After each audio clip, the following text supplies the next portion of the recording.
Hello प्यारे बच्चों, आज की इस वीडियो में मैं आपको हिंदी फाइनल बोर्ड परीक्षा का यहाँ पर पेपर देने वाला हूँ और ये पेपर काफ़ी मज़ेदार होने वाला है क्योंकि यहाँ पर फुल सॉल्यूशन के साथ बच्चों मैं आपको दूंगा।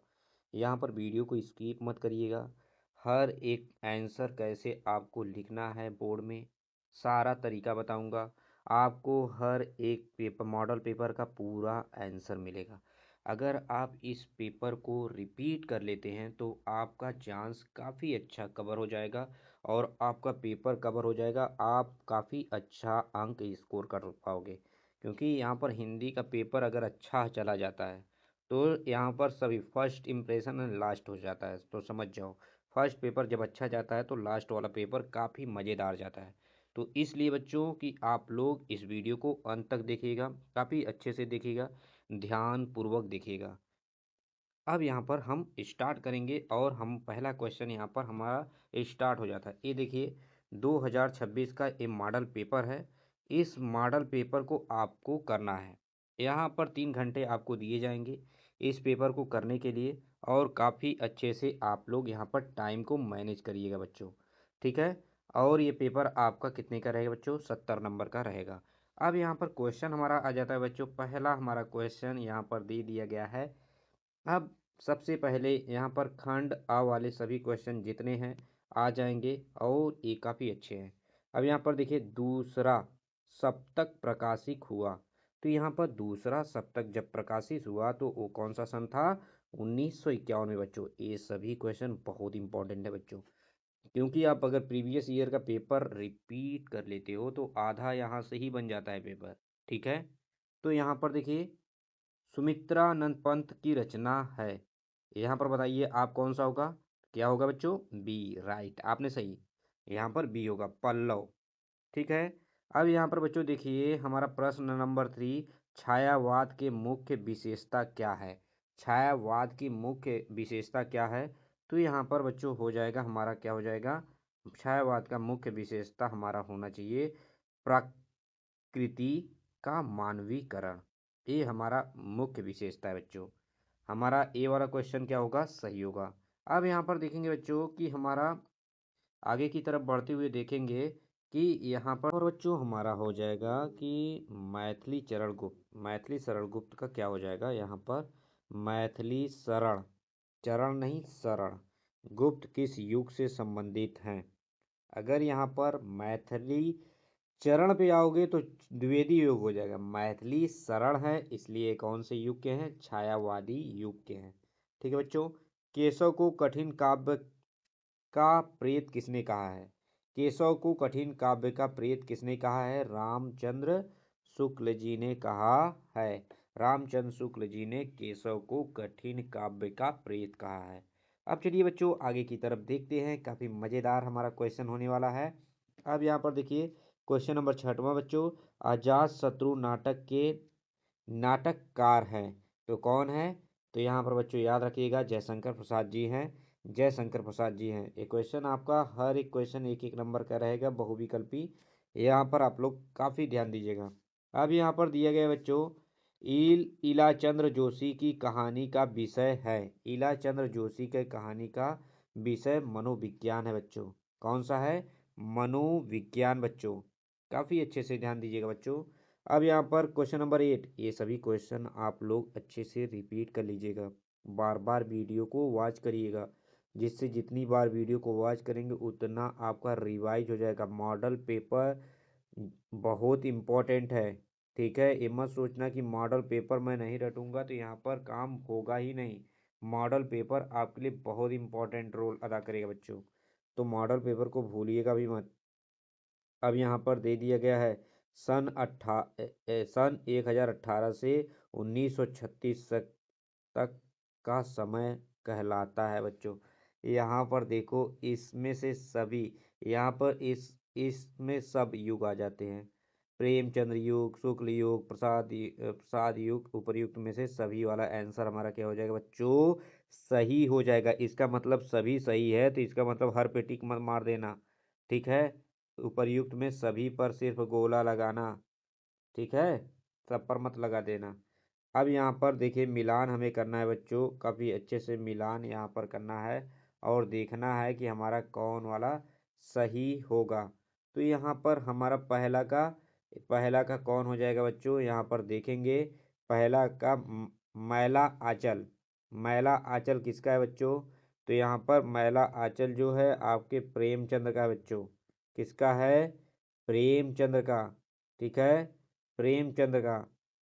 चित्रलेखा किसका है बच्चों, चित्रलेखा भी यहाँ पर सामने ही है, ठीक है। उसने कहा था भगवती चरण वर्मा कफन। यहाँ पर सभी आंसर क ख ग एकदम राइट आंसर दे दिए गए हैं बच्चों। यहाँ पर ए वाला आपका आंसर राइट हो जाएगा, क्वेश्चन नंबर सी। अब यहाँ पर देखेंगे बच्चों कि ए वाला हमारा आंसर क्या सही होगा। यहाँ पर इसमें भी दे दिया गया है कि निम्नलिखित में से उपन्यास है, कौन कौन सा उपन्यास है, कौन सा उपन्यास नहीं है बच्चों। तो यहाँ पर सेवा सदन क्या है, उपन्यास है बच्चों। और यहाँ पर विराट विराट विराट की पद्मिनी, यहाँ पर क्या है बच्चों, विराट की पद्मिनी भी क्या है, उपन्यास है बच्चों। अब यहाँ पर देखेंगे कफन क्या है, कफन उपन्यास है नहीं बच्चों, कफन उपन्यास नहीं है। चित्रलेखा क्या है, उपन्यास है। तो यहाँ पर देखो पहला पहला दूसरा चौथा जिसमें होगा वही हमारा सही होगा। तो यहाँ पर क्वेश्चन नंबर सी हमारा राइट हो जाएगा बच्चों। यहाँ पर क्वेश्चन नंबर पहला दूसरा सेवा सदन, विराट की पद्मिनी और चित्रलेखा हमारा क्या है, उपन्यास है बच्चों। अब यहाँ पर देखेंगे कि करुण रस का अस्थाई भाव है। करुण यहाँ पर क्या है, करुण रस का अस्थाई भाव है। करुण में हमेशा क्या होता है, शोक होता है, शोक नामक, ठीक है, इसका अस्थाई भाव शोक है। अब यहाँ पर चलते हैं बच्चों, क्वेश्चन नंबर 12 यहाँ पर आ गया है हमारा। अब यहाँ पर बोल रहा है सोवत ओढ़े पीत पट श्याम सलोने, गात मनो नील मणि शैल पर आतप परायो प्रभात। तो ये कौन सा अलंकार है, यहाँ पर ये अलंकार आपका उपमा अलंकार है बच्चों। कौन सा अलंकार है, उपमा अलंकार है। तो आप लोग हमेशा याद रखिए, यह एक सममात्रिक छंद है। इसमें 4 चरण होते हैं, प्रत्येक चरण में 11 और 13 और विराम से 24 मात्राएं होती है। तो किस छंद का ये है, तो ये हमारा क्या है बच्चों, चौपाई है, ठीक है, क्या हो जाएगा, चौपाई। अब यहाँ पर प्रहार, प्रहार शब्द का उपसर्ग कौन सा है, उपसर्ग है। जो उपसर्ग में पहले वाला जो अक्षर जुड़ता है वही उपसर्ग होता है, ठीक है। अब यहाँ पर क्या है, पंचतंत्र में कौन सा समास है। अब यहाँ पर देखिए बच्चों, पंचतंत्र में कौन सा समास है, यहाँ पर बताना है। पंचतंत्र में हमारा तत्पुरुष समास है बच्चों। अब यहाँ पर अर्थ के आधार पर वाक्य के कितनी भेद होते हैं बच्चों, वाक्य अर्थ के आधार पर वाक्य के 8 भेद होते हैं, ठीक है बच्चों। यहाँ पर बराबर रिपीट करते चलिए, जितनी बार देखेंगे जितनी बार दोहराएंगे उतना ही आपकी तैयारी काफ़ी अच्छी होती रहेगी बच्चों। फटाफट फटाफट रिपीट करते जाइए। प्रीवियस ईयर का जितना प्रैक्टिस करेंगे, मॉडल पेपर का जितना प्रैक्टिस करेंगे, आपका पेपर उतना ही अच्छा जाएगा बच्चों।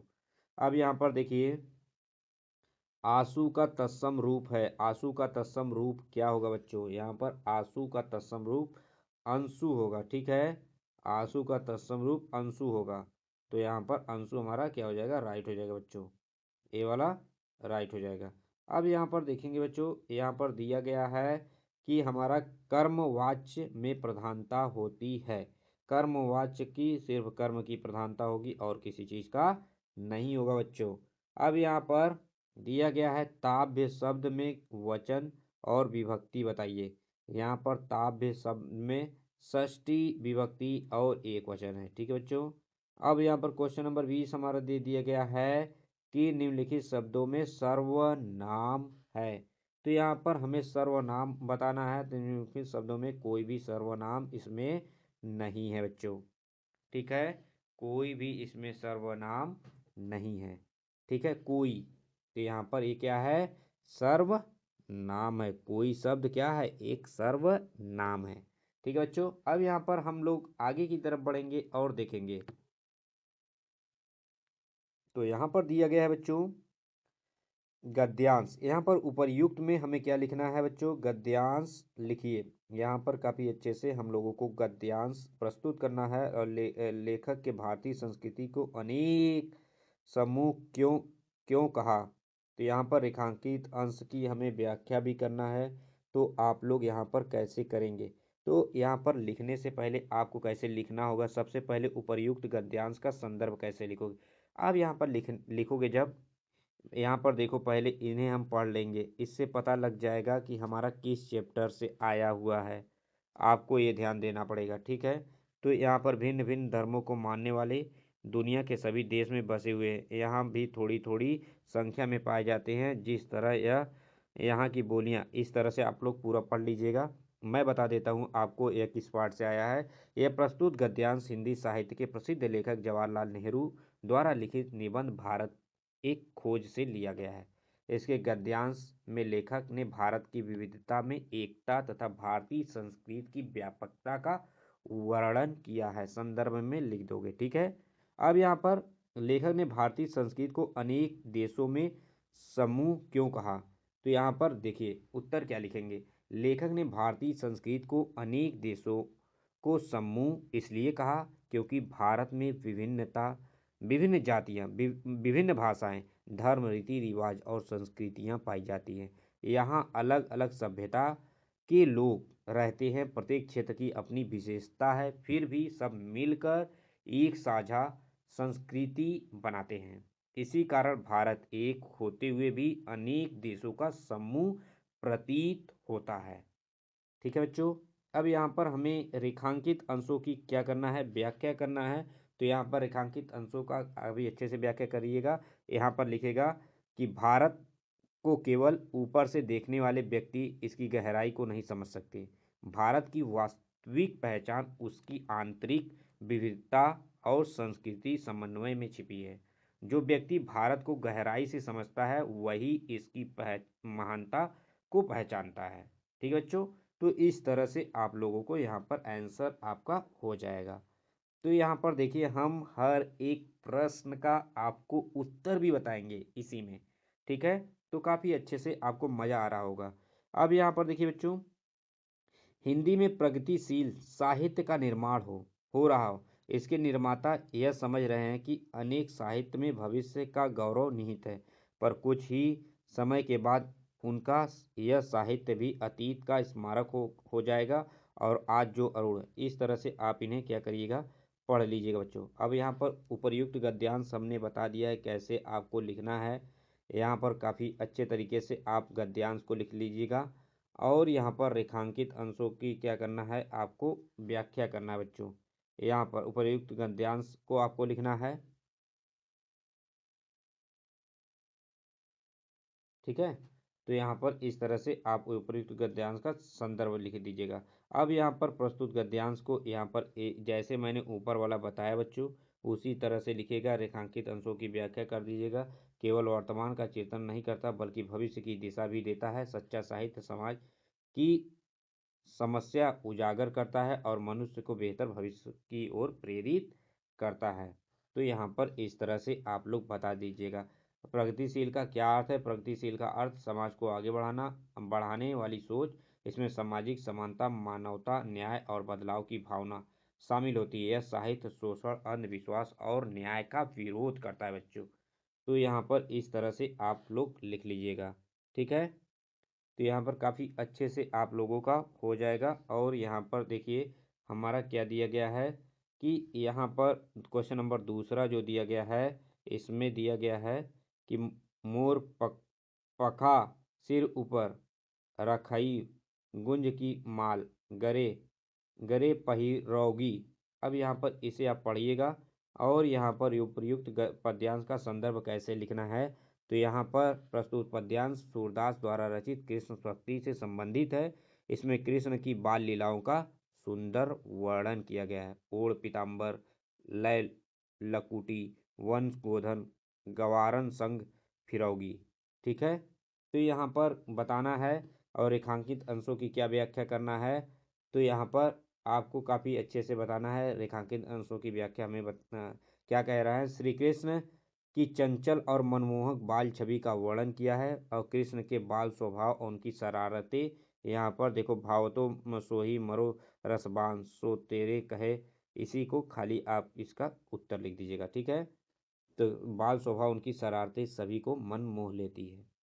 ठीक है, अब कृष्ण के वियोग में क्या है, गोपियां व्याकुल है। तो यहाँ पर क्वेश्चन नंबर तीसरा आप लोग लिखिएगा कि इसके विरह में व्याकुल गोपियां उनकी बाल लीलाएं, मुरली की मधुर ध्वनि, वन विहार और प्रेम पूर्ण व्यवहार को याद करना चाहती हैं। ये स्मृतियां उनके दुख को कुछ कम कर देती हैं। ठीक है, कुछ क्या करती हैं, कम कर देती हैं। इस तरह से आप लोगों को एग्जाम में इसी तरह से पूरी अच्छे तरीके से तैयारी के साथ क्या करना है बच्चों, लिखना है।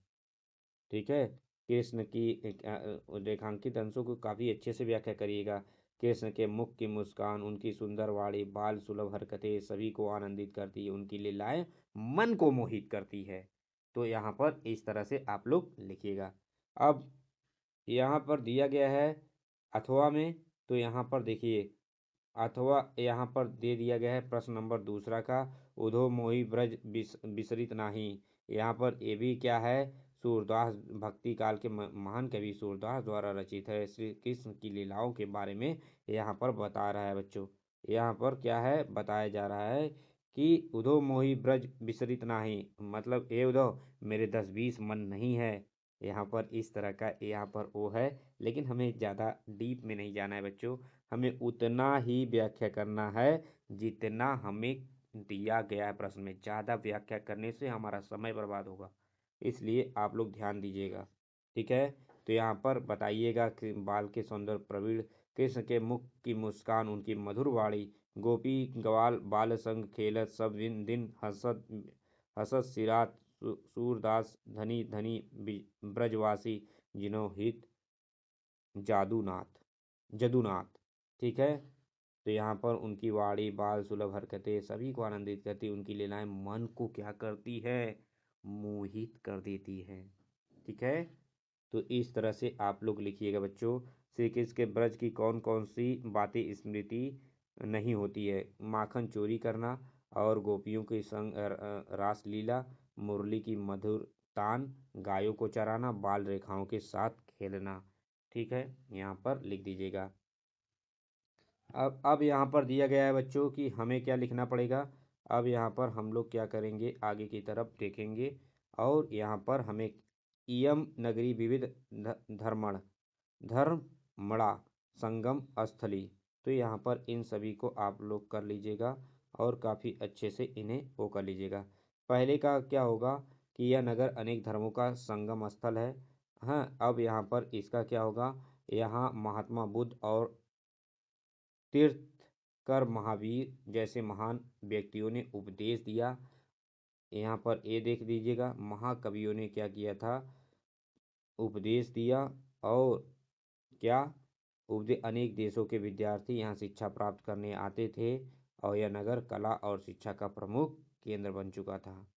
किसका, कला और शिक्षा का मेन क्या हो गया था, केंद्र बन गया था।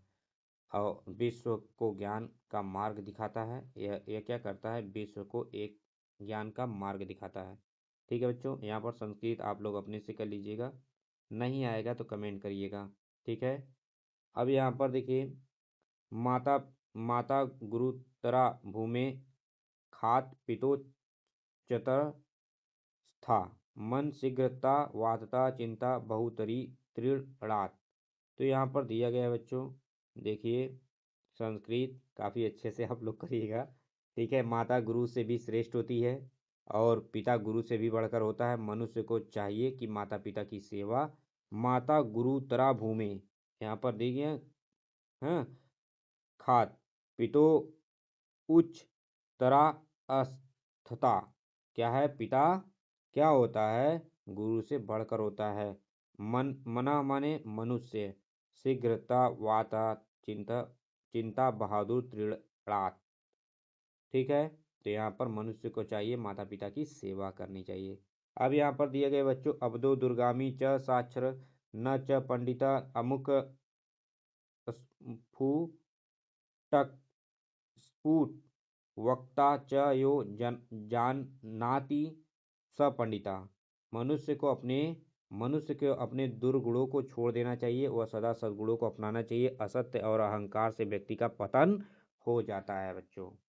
ठीक है, यहाँ पर मुक्ति जो खंड काव्य दिए गए हैं, इन सभी को आपको अपने से ही करना पड़ेगा बच्चों, क्योंकि सब जगह का अलग अलग होता है। ठीक है, तो यहाँ पर आपका क्या है उसके हिसाब से यहाँ पर आप लोग इसे याद कर लीजिएगा बच्चों, क्योंकि हर स्टेट का अलग होता है, इसलिए यहाँ पर सबका हर डिस्ट्रिक्ट का अलग होता है। ठीक है, तो इसलिए आप लोग यहाँ पर याद कर लीजिएगा, ये सभी जो आपके डिस्ट्रिक्ट का रहेगा उसे काफ़ी अच्छे से तैयार कर लीजिएगा। अब यहाँ पर हम आगे की तरफ बढ़ेंगे बच्चों और देखेंगे कि हमारा क्या है। यहाँ पर देखिए आप लोगों को जीवन परिचय लिखना है, जीवन परिचय लिख दीजिएगा। यहाँ पर भी जीवन परिचय था, यहाँ पर देखिए यहाँ पर एक जीवन परिचय दिए गए हैं। तो जीवन परिचय आप लोग कम से कम 3 तो याद ही रखिए, 3 में से एक तो फंस ही जाएगा। ठीक है, यहाँ पर 3 याद रहेगा तभी मज़ा देगा, और काफ़ी अच्छे से याद कर लीजिएगा। अब यहाँ पर आपको एक श्लोक लिख देना है कोई। हाँ, इंग्लिश यहाँ पर क्या है, सॉरी फॉर इंग्लिश मैं बोल रहा हूँ, यहाँ पर इंग्लिश में नहीं, यहाँ पर आपको श्लोक संस्कृत में एक लिख देना है। अयम निज परो वेति गणना लघु चेत साम उदारचरितानाम तु वसुधैव कुटुम्बकम, ये वाला लिख देना। ठीक है, यहाँ पर संकीर्ण सोच वाले लोग अपना पराया देखते हैं, पर उदार हृदय वालों के लिए पूरी पृथ्वी एक परिवार कहलाती है। वासुदेव कुटुम्बकम कहलाता है ना, तो वही वाला, वही आप लिख दीजिएगा। ठीक है, संस्कृत का एक श्लोक लिखना है। ठीक है, तो यहाँ पर अपनी पाठ्य पुस्तक अपनी अपनी बुक का ही याद करिएगा, नहीं कि अपने मन से याद कर लीजिएगा। अब यहाँ पर दिया है भारतीय संस्कृत जीवन अस्य सदाचार परंपरा च अस्ति। तो यहाँ पर संस्कृत समयानुसार परिवर्तनशील भवति अतः सदा गतिशील अस्ति, यहाँ पर उत्तर हो जाएगा इसका बच्चों। अब यहाँ पर पुरुषार्थ केन सह उद्यम आवश्यक, पुरुषार्थ परिश्रमेन स आवश्यक। ठीक है, यहाँ पर दूसरा का आंसर हो जाएगा। अब यहाँ पर पुरुराज केन अस युद्धम अकरोत, यहाँ पर क्या हो जाएगा बच्चों, यहाँ पर काफ़ी अच्छे से आप लोग देखिएगा पुरुषार्थ। तो यहाँ पर पुरुराज लिखा है, पुरुराज के, अब यहाँ पर पुरुराज परिसेन स आवश्यक। ठीक है, चंद्रशेखर का आसिता, यहाँ पर क्या हो जाएगा बच्चों, यहाँ पर चंद्रशेखर भारत से महान क्रांतिकारी आसिता। ठीक है, इस तरह से हमें आंसर देना है। और यहाँ पर हमें क्या करना है कि एक निबंध हमें तैयार कर लेना है। जो निबंध काफ़ी अच्छे से लिख लेगा उसका नंबर, निबंध बिल्कुल भी मत छोड़ना। अगर एक पन्ना भी लिख लेते हो तो कम से कम उसमें 5 नंबर तुम्हें मिल ही जाएगा, 4 नंबर मिल ही जाएगा, क्योंकि ये कितने नंबर का होता है, 7 नंबर का होता है, इसलिए निबंध भूल कर भी मत छोड़ना। ठीक है, 1% कवर करता है। ठीक है, एक मतलब यहाँ पर कुछ नहीं मिला तो 5 नंबर 4 नंबर पक्का मिलेगा, कुछ लिख दोगे, अगर छोड़ के चले जाओगे तो कुछ नहीं मिलेगा। तो इसलिए निबंध आपका 1.5% मायने रखता है। ठीक है, तो यहाँ पर निबंध को काफ़ी अच्छे से आप लोग करिएगा। अब यहाँ पर क्या है, एक आपको याद कर लेना है। यहाँ पर आपको क्या करना है, रेल मंत्रालय को शिकायत देना है, और वहाँ पर लिखेंगे सेवा में रेलवे प्रबंधक महोदय, विषय यहाँ पर ट्रेन में साफ सफाई एवं सुविधा की कमी के संबंध में यह देना चाहता हूँ। तो महोदय सविनय निवेदन है कि हाल में मेरी यात्रा के दौरान ट्रेन साफ सफाई के अत्यंत कमी पाई गई, शौचालय गंदे थे, पानी, अपनी मन से लिखो। ठीक है, खाली ऊपर का बना देना सेवा में रेलवे प्रबंधक, विषय लिख देना सही से, उसके बाद महोदय लिख देना, सविनय निवेदन लिख देना, उसके बाद जो जो घटनाएं हैं आपके साथ हुई है बस उससे बताना। ठीक है, ये नहीं कि मैं क्या निबंध में लिखूं, कैसे लिखूं, ये सब मत सोचो, खाली सविनय निवेदन है कि इसके बाद तुम अपने से बताओ वहाँ की स्थिति कैसी थी। उसके बाद 4 लाइन लिखो, उसके बाद वहीं से फुल स्टॉप दो, आप उसके बाद कहो आपसे निवेदन है इस पर शीघ्र से शीघ्र कार्रवाई करने की कृपा करें, या जल्द से जल्द कार्रवाई करें। ठीक है, उसके बाद लास्ट में लिख देना धन्यवाद महोदय या भावदी, आपके ऊपर। अपना नाम लिख देना, अपना पता लिख देना। पता जब भी लिखते हैं पेपर में नहीं लिखते हैं, तो हमेशा याद रखना पता मत XYZ, या तो अगर हिंदी वाला है क ख ग लिख देना। ठीक है, तो यहाँ पर ऐसे पत्र लिखा जाता है बच्चों। अगर अपने प्रिय मित्र को लिख रहे हो तो यहाँ पर भी ऐसे लिखोगे, प्रिय मित्र, हाँ, सप्रेम नमस्ते। और आप वहाँ पर लिख दोगे विषय में, जैसे शादी में बुलाना चाहते हो, ऐसे करना चाहते हो तो यहाँ पर लिखोगे। ठीक है, आशा है कि तुम स्वस्थ हो और मेरी अच्छी तरह से पढ़ाई चल रही है। परीक्षा की तैयारी में मैं व्यस्त हूँ। शीघ्र मिलने की तुमसे आशा है। कृपया करके मेरे भाई की शादी में आने का कष्ट करना। ठीक है, जो भी है आने का वो करना। ठीक है, इस तरह से आप बना के लिखोगे। तुम्हारा मित्र, अपना नाम लिखना, बाकी सब खत्म यहीं पर। तो इस तरह से आपको आंसर देना होगा। अगर ये हमारा वीडियो आपको कैसा लगा, आप लोग कमेंट करिएगा और हाइप वाला बटन भी क्लिक कर दिया करिए। ठीक है बच्चों, आपको डेली वीडियो मैं सोचता हूँ कि आपको कितने अच्छे से यहाँ पर रिपीट करा दूँ कि आप लोगों को अच्छे से तैयारी हो जाए। ठीक है, तो thank you for watching, please like and subscribe.